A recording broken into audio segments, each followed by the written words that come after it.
Okay, hello everyone, welcome to the channel. Just gonna rush this intro because I've fucked it up twice now.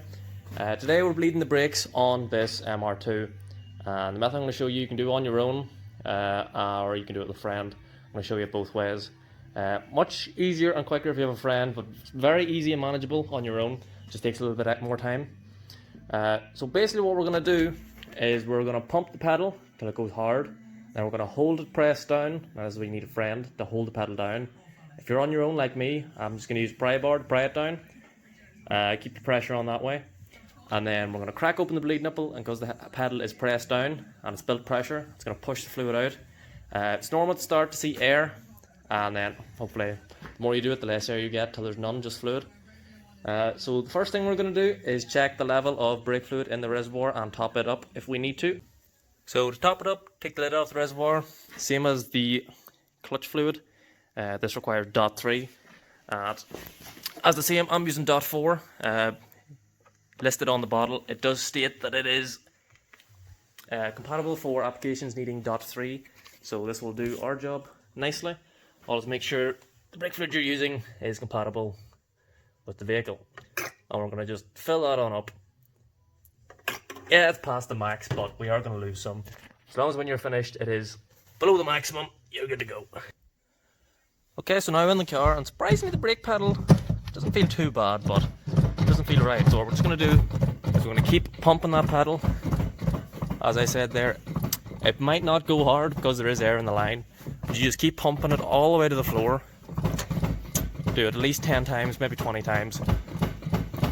And then when you're satisfied you build as much pressure as you can build, you just hold it down all the way to the bottom, and then you get your friend to crack open the bleed nipple. Alright, so here's our stand-in for your friend, pry bar, because it is very early on a Sunday morning. I don't think anyone would be too keen to come out. Just going to leave the pipe off this time to show you. So pump the pedal, hold it down, and then loosen off your bleed nipple, and you should get fluid out.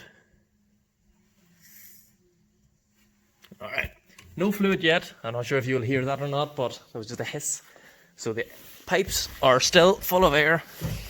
You can actually do this yourself quite easily. You will just need a pry bar. Sorry about the mess. So you keep pumping that up, all the way up and down. Your leg will get dead from doing this.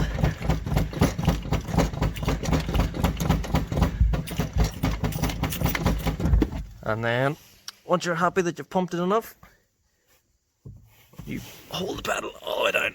Just going to jam that against the seat. Get out and crack the nipple open. More air. So I'm just going to keep doing that until we get some fluid.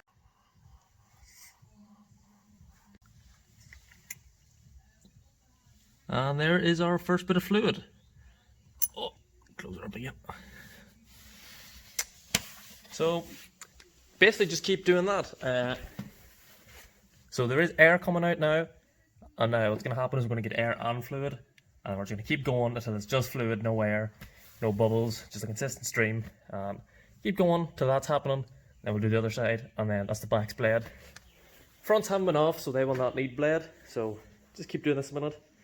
I'm a little out of breath from pumping the pedal, but yeah, and it's that simple. Use our bottle and our hose just to get rid of any mess. Not really necessary here, but if you're on your own, don't want to make a mess, might as well. Such a simple little thing to set up. So yeah, that's basically it. I'll probably just do one more at the end to show you it with no air in it, so you can see what it should look like when you're done. But other than that, there's not much to it. Okay, so I've done that probably 4 times, just checking my fluid, and you can see it's about halfway empty. So just remember to keep an eye on that. If it gets too low, you're going to suck up air, have air in your lines, and you're back where you started. So check your fluid. Alright, so crack open the nipple again. This is with our hose. And then the nipple into the bottle. Open it up. And you see air bubbles rising. So that means there is still air in the system. But definitely close on this side. I think one more should hopefully do it. And hopefully, last time, open the bleed nipple.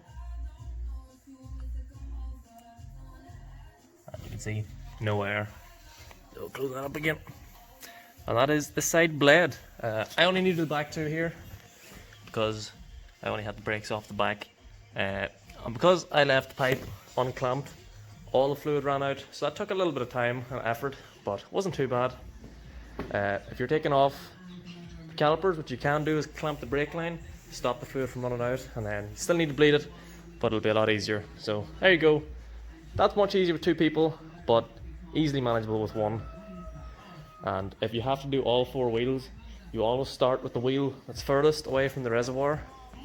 So reservoir's front right on this car, so you'd start with the back left. But yeah, pretty simple.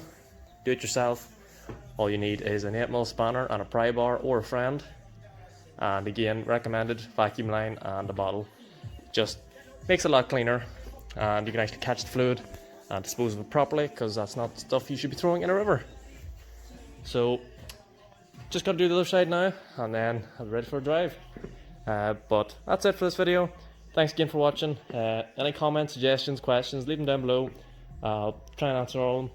I'm sure there won't be too many. But yeah, once again, I'm Mark. Thank you for watching, and have a good day.